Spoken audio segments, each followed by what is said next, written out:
TET super TET की तैयारी कर रहे समस्त छात्र छात्राओं का मैं RP sir Radha Raman classes में स्वागत करता हूं, अभिनंदन करता हूं। प्रिय छात्रों, पूर्व की वीडियो में हम लोग आत्म मंथन के क्लास में संज्ञा, सर्वनाम, विशेषण, क्रिया, अव्ययकारी शब्द संबंधित 30 प्रश्नों पर चर्चा किए थे। उसी प्रक्रिया में आज हम लोग आत्म मंथन के दूसरे क्लास में उपस्थित हुए हैं। इस क्लास में भी हम लोग 30 प्रश्न पर चर्चा करेंगे। जैसा कि मैं आपसे कहा था कि आपको 120 प्रश्न 4 वीडियो के माध्यम से उपलब्ध कराऊंगा और फिर हम लोग अपने नियमित अध्ययन कार्य पेडागोजी की ओर बढ़ेंगे। तो आइए, आज का पहला प्रश्न है, आप खाए तो जग खाए में आप कौन सा सर्वनाम है? निजवाचक, निश्चयवाचक, पुरुषवाचक, प्रश्नवाचक। प्रिय छात्रों, प्रश्न संख्या 30 का उत्तर है कि यहाँ पर आप निजवाचक है, क्योंकि इसका एक नियम है कि जब आपका प्रयोग सर्वसाधारण के अर्थ में होता है तो आप सदैव निजवाचक होता है। आज का अगला प्रश्न है, मुझे दूध चाहिए। इस वाक्य में किस कारक का प्रयोग हुआ है? तो प्रिय छात्रों, जैसा कि आप जानते हैं कि जिस वाक्य में कर्म होता है उस वाक्य में कर्म कारक होता है। यहाँ पर दूध कर्म है, इसलिए इस वाक्य में कर्म कारक है और इसका उत्तर बी सही है। प्रिय छात्रों, आज का तीसरा प्रश्न है कि वह मुझे कुछ देने वाला है। इस वाक्य में किस कारक का प्रयोग हुआ है? तो प्रिय छात्रों, यहाँ पर भी एक नियम है कि वाक्य में कर्म होने पर भी यदि सहायक क्रिया वाला का प्रयोग होता है देने मुख्य क्रिया के साथ, तो ऐसे वाक्य में सदैव जो है वह संप्रदान कारक होता है। जब मैं कारक आपको पढ़ाऊंगा तो इन सब नियमों पर चर्चा करूंगा। फिलहाल अभी आप जानें कि देने वाला होने पर संप्रदान कारक होता है। आज का अगला प्रश्न है, कौन सा एक सर्वनाम अप्राणीवाचक है? हम, तुम, किसने, किसी ने। तो प्रिय छात्रों, कौन सा सर्वनाम प्राणीवाचक होता है, कौन सा अप्राणीवाचक होता है, इन बिंदुओं को जानने के लिए आप राधा रमण क्लासेस द्वारा संचालित सर्वनाम की कक्षा में अगर उपस्थित रहेंगे तो इन सारे चीज़ों को आपको बताया जाएगा कि आप प्राणीवाचक सर्वनाम कौन है, प्राणीवाचक सर्वनाम कौन है। इस प्रश्न का सही उत्तर है किसी ने। आज का अगला प्रश्न है, निम्नलिखित में से किस वाक्य में सर्वनाम का प्रयोग हुआ है? यहाँ पर आपको 4 वाक्य दिए गए हैं और आपको बतलाना है कि निम्नलिखित में से किस वाक्य में सर्वनाम का प्रयोग हुआ है। ऑप्शन ए, आज बरसात होगी। ऑप्शन बी, उसने खाना खा लिया। ऑप्शन सी, घर का काम कर लो। ऑप्शन डी, सीमा और रीमा बहनें हैं। तो प्रिय छात्रों, इस प्रश्न का सही उत्तर बी है, क्योंकि बी में ही सर्वनाम का प्रयोग हुआ है। आज का प्रश्न संख्या 35, जैसा करोगे वैसा भरोगे में जैसा वैसा क्या है? ऑप्शन ए संज्ञा, ऑप्शन बी सर्वनाम, ऑप्शन सी विशेषण, ऑप्शन डी क्रिया। प्रिय छात्रों, जैसा वैसा सार्वनामिक विशेषण है और इसकी एक विशेषता है कि जब सार्वनामिक विशेषण के साथ विशेष्य नहीं रहता है तो सार्वनामिक विशेषण सदैव जो है संज्ञा का कार्य करते हैं। इस प्रश्न का उत्तर ये है कि जैसा वैसा संज्ञा है, कैसे हैं क्या हैं तो जब हम आपको विशेषण पर चर्चा करेंगे तो बताएंगे। इसके लिए आपको राधा रमण क्लासेज के उसको सब्सक्राइब करना पड़ेगा, उसको अपने पास चैनल को रखना पड़ेगा कि जैसे विशेषण की वीडियो अपलोड हों आप तक जो है ये सामग्री पहुंच सके। प्रिय छात्रों, आज का 36वां प्रश्न है, सब कुछ बहुत कुछ सदा किस रूप में रहते हैं। तो प्रिय छात्रों, सब कुछ बहुत कुछ सदैव जो है किस रूप में रहते हैं। एक वचन पुल्लिंग में, एक वचन स्त्रीलिंग में, बहुवचन पुल्लिंग में, बहुवचन स्त्रीलिंग में। तो इस प्रश्न का सही उत्तर ये है, ये सब कुछ, बहुत कुछ, कुछ न कुछ, जो कुछ, कुछ भी, ये सब जो है सदैव एक वचन पुल्लिंग होते हैं। प्रिय छात्रों, अगला प्रश्न है आज का, कौन एक यौगिक सर्वनाम है। यौगिक सर्वनाम आपको जानना है। ऑप्शन ए किसने, ऑप्शन बी इसे, ऑप्शन सी जिनको और ऑप्शन डी कैसा। प्रिय छात्रों, जो सर्वनाम अपना रूप बदलता है और जो बदला हुआ रूप होता है वही यौगिक सर्वनाम होता है। जब हम लोग पढ़ेंगे तो उस पर चर्चा करेंगे। इसमें उत्तर जो है डी है। आज का प्रश्न संख्या 38 है, काशी नागरी प्रचारणी सभा को 1893 में किसने स्थापित किया था। Option A Bharatendu Harishchandra, option B Ambika Datt Vyas, option C Shyam Sundar Das, option D Hazari Prasad Dwivedi. इस प्रश्न का सही उत्तर सी है। काशी नागरी प्रचारणी सभा को 1893 में बाबू श्याम सुंदर दास ने स्थापित किया था। ये संस्था भारतेंद्र युग में स्थापित हुई थी, लेकिन श्याम सुंदर दास जी द्विवेदी युग के प्रमुख जो है वह विद्वान थे। प्रश्न संख्या अगला आज का है, 1936 में प्रगतिशील लेखक संघ को कहाँ पर स्थापित किया गया था। Option A Agra, option B Lucknow, option C Gorakhpur, option D Kashi. तो प्रिय छात्रों, प्रगतिशील लेखक संघ को 1936 में लखनऊ में स्थापित किया गया। यहीं पर मुंशी प्रेमचंद के अध्यक्षता में इसका जो है पहला अधिवेशन भी हुआ था। आज का प्रश्न संख्या 39,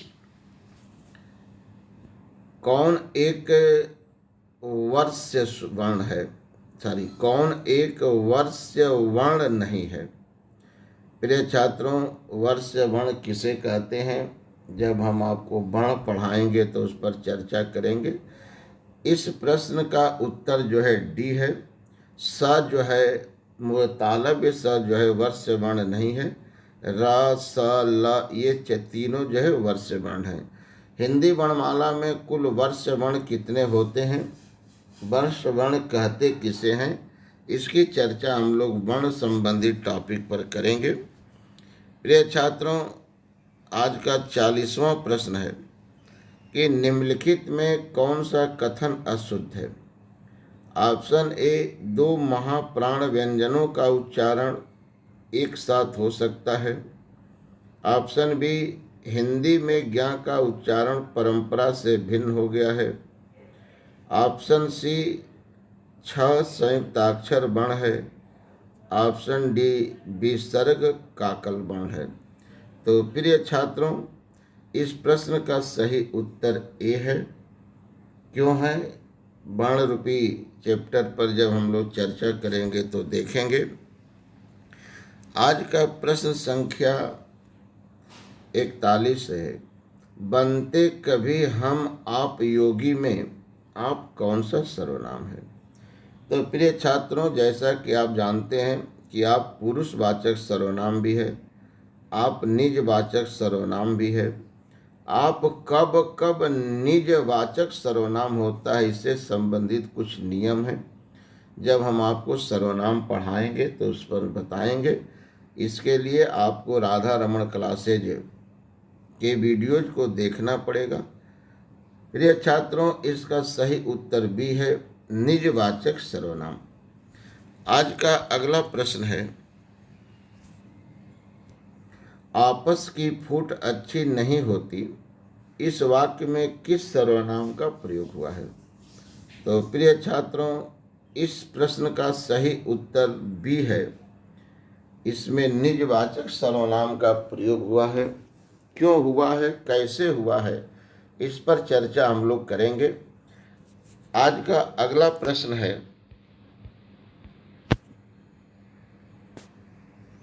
जो विशेषण संज्ञा के विस्तार को संकुचित करता है उसे कहते हैं। ये बड़ा इम्पॉर्टेंट प्रश्न है और बहुत कम लोगों को पता है। जो विशेषण संज्ञा के विस्तार को संकुचित करता है उसे कहते हैं समानाधिकरण विशेषण, व्याप्ति मर्यादित विशेषण, तुलनात्मक विशेषण, प्रविशेषण। तो प्रिय छात्रों, इस प्रश्न का सही उत्तर भी है। व्याप्ति मर्यादित विशेषण कहते हैं। क्यों कहते हैं, कैसे हम जानेंगे, इन सब की चर्चा हम लोग विशेषण के क्लास में करेंगे। प्रिय छात्रों, आज का अगला प्रश्न है, जिस विशेषण का प्रयोग व्यक्तिवाचक संज्ञा के अर्थ को स्पष्ट करने के लिए किया जाता है उसे कहते हैं विशेष विशेषण, विधेय विशेषण, समानाधिकरण विशेषण, व्याप्ति मर्यादित विशेषण। तो प्रिय छात्रों, इसका सही उत्तर सी है। व्यक्तिवाचक संज्ञा के अर्थ को स्पष्ट करने के लिए जिस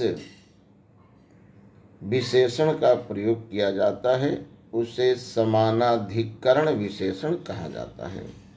प्रिय छात्रों, आज का 45वां प्रश्न है, प्रयोग के आधार पर विशेषण के कितने भेद हैं? Option A 3, option B 4, option C 2, option D 5। तो प्रिय छात्रों, प्रयोग के आधार पर विशेषण के 2 भेद होते हैं। पहला विशेष विशेषण, दूसरा विधेय विशेषण। तो प्रयोग के आधार पर विशेषण के 2 भेद हैं, विशेष विशेषण और विधेय विशेषण। आज का अगला प्रश्न है, कौन एक परिमाणवाचक विशेषण नहीं है? इतना, कितना, उतना, ऐसा। तो प्रिय छात्रों, परिमाणवाचक विशेषण ऐसा नहीं है, क्योंकि ये गुणवाचक विशेषण है।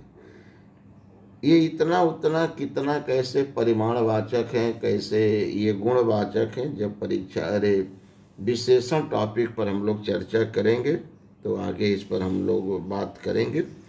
अगला प्रश्न है कि कौन एक गुणवाचक विशेषण नहीं है? ऑप्शन ए वैसा, ऑप्शन बी जैसा, ऑप्शन सी कैसा, ऑप्शन डी जितना। तो बेटा, इस प्रश्न का सही उत्तर डी है। जितना जो है वो गुणवाचक विशेषण नहीं है। आज का अगला प्रश्न है, कौन एक क्रमवाचक विशेषण है? ऑप्शन ए 4, ऑप्शन बी चारों, ऑप्शन सी चौथा, ऑप्शन डी 4 गुना।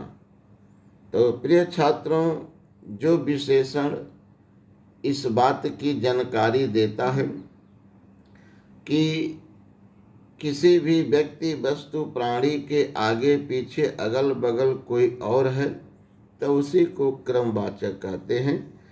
अब आप कैसे पहचानोगे कि क्रमवाचक कैसे है, तो ये तो आगे का विषय है। इसका सही उत्तर जो है सी है।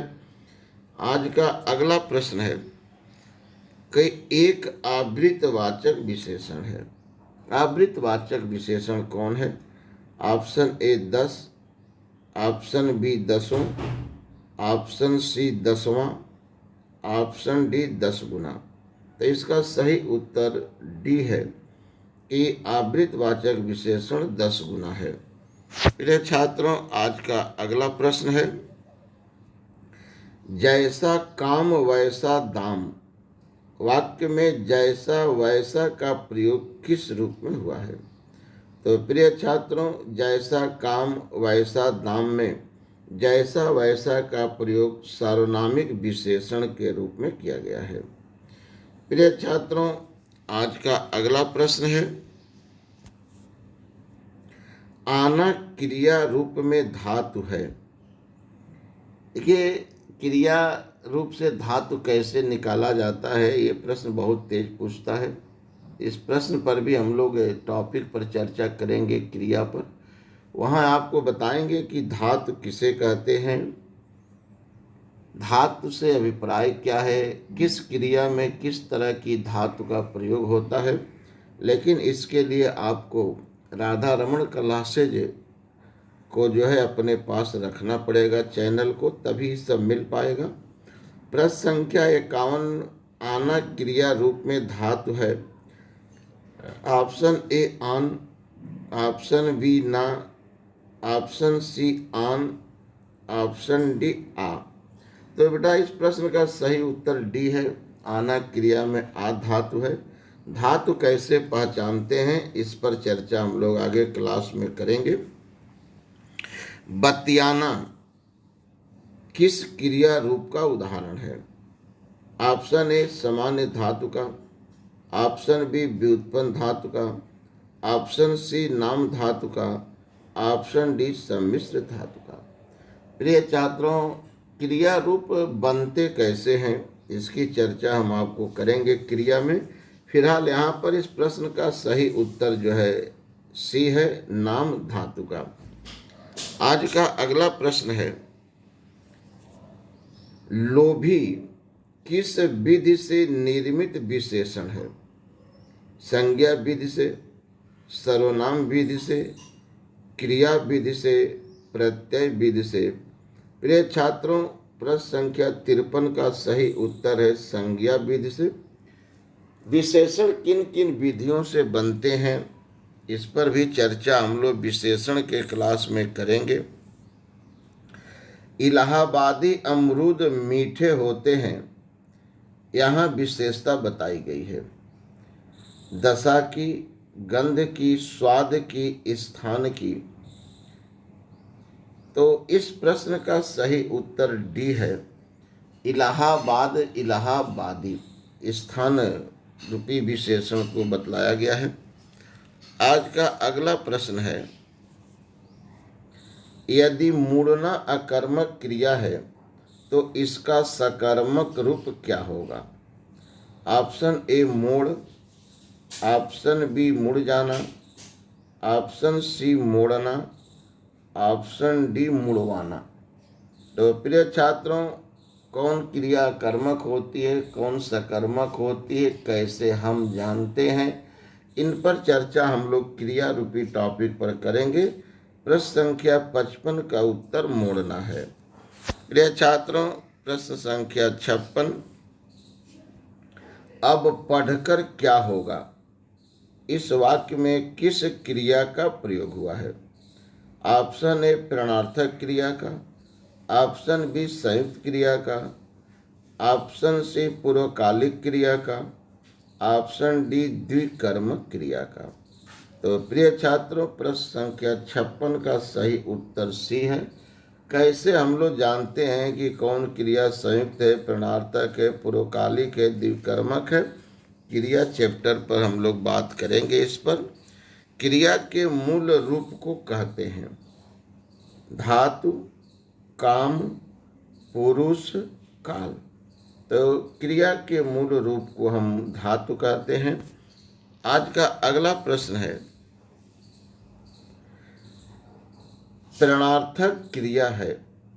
ऑप्शन ए गिरना, ऑप्शन बी बोलना, ऑप्शन सी सुनना, ऑप्शन डी कहना।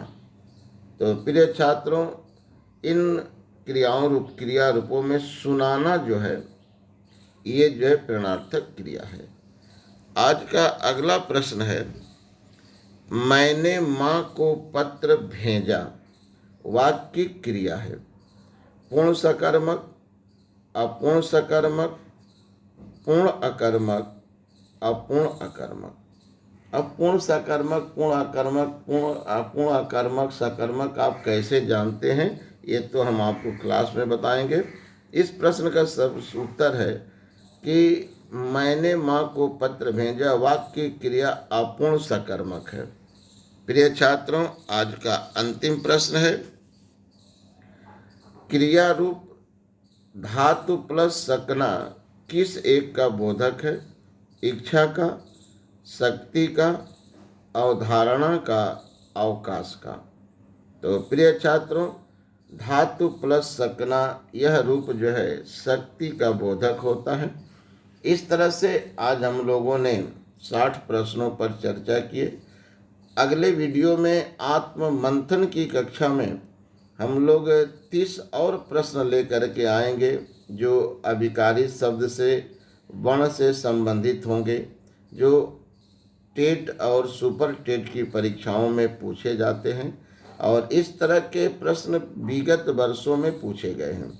प्रिय छात्रों, किसी भी सामग्री का पूर्ण लाभ तभी मिलता है जब आप पूर्ण वीडियो को देख पाएंगे, नहीं तो कोई ना कोई प्रश्न छूट जाता है। तो अगले वीडियो में हम लोग पुनः 30 प्रश्नों के साथ उपस्थित होंगे। तब तक के लिए आप सभी को धन्यवाद, शुभकामना। जहाँ रहें सुरक्षित रहें, कर्म करें, मेहनत करें, लक्ष्य को प्राप्त करें, यही हमारा संदेश है।